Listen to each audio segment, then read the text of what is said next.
Hi అండి అందరికీ welcome to my channel వరణాల్ మిక్స్ ఫ్లాగ్స్. ఈ వీడియోలో నేను చట్నీ తయారీ విధానం చూపిస్తున్నానండి. హోటల్ స్టైల్లో చట్నీ అండి, చాలా బాగుంటుంది. కొబ్బరి, శనగలు, వేరుశనగపప్పు కాంబినేషన్ తోటి. ముందుగా ఈ విధంగా బాండలు పెట్టుకొని 2 స్పూన్లు ఆయిల్ యాడ్ చేసుకున్నాను. దానిలో ఇప్పుడు ఒక 7-8 పచ్చిమిర్చిని యాడ్ చేసుకున్నానండి. తర్వాత పల్లీలు, ఒక 100 గ్రాముల పల్లీలు ఏమో యాడ్ చేసుకున్నాను. ఇవి వేయించుకుందామండి. ఇప్పుడు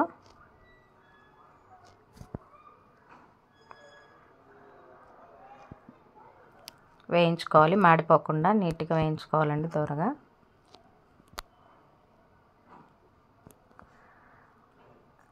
ఈ విధంగా మధ్య మధ్యలో కలబెట్టుకుంటూ వేయించుకోవాలండి. చూడండి వేగిపోయాయి. ఇప్పుడు ఇందులోకి కప్పు శనగలు యాడ్ చేసుకుంటున్నాను. ఇవి కూడా లైట్గా వేయించుకోవాలండి, అస్సలు ఎక్కువ వేగనేయకూడదు. శనగపప్పు లైట్గా వేయించుకున్న తర్వాత ఇప్పుడు కొబ్బరిని, పచ్చి కొబ్బరి అండి, యాడ్ చేసుకుంటున్నాను. ఇది కూడా జస్ట్ వెచ్చబడితే సరిపోతుంది, ఎక్కువ వేగకూడదండి. ఈ విధంగా వేయించుకున్నవి కాసేపు పక్కన పెట్టుకుందామండి, చల్లారబెట్టుకుందాం. చల్లారిన తర్వాత ఈ విధంగా 3 చిన్న ఉల్లిపాయలు యాడ్ చేసుకొని మిక్సీ పట్టుకోవాలండి. మొత్తం మిక్సీలో జార్లో వేసేసుకుందాము.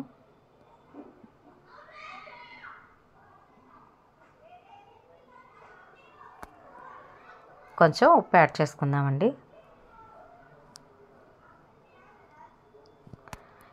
ఇంకా మిక్సీ పట్టేసుకుంటే సరిపోతుందండి. మిక్సీ పట్టేసుకున్నానండి. ఈ విధంగా చట్నీని వేరొక బౌల్లోకి ట్రాన్స్ఫర్ చేసేసుకుంటున్నాను.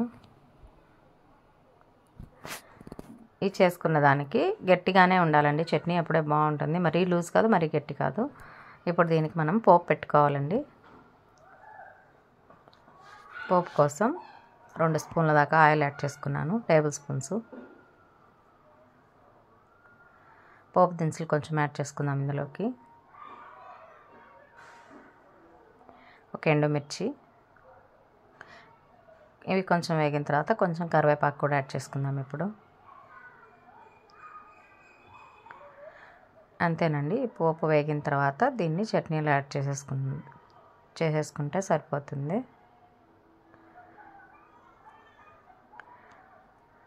ఈ విధంగా యాడ్ చేసుకుంటే చట్నీ రెడీ అయిపోతుందండి. టేస్ట్ చాలా బాగుంటుందండి ఇది.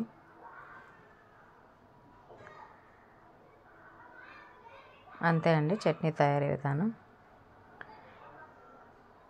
ఈ చట్నీ దోశల్లోకి కానీ, ఇడ్లీలోకి కానీ, ఉప్మాలోకి కానీ చాలా బాగుంటుందండి టేస్ట్. ఈ విధంగా తయారు చేసుకునింది. ఈ వీడియో మొదటిసారి చూస్తే మీకు నచ్చితే ప్లీజ్ ఒక చిన్న లైక్ ఇచ్చి సబ్స్క్రైబ్ చేయండి. Thank you so much for watching this video అండి.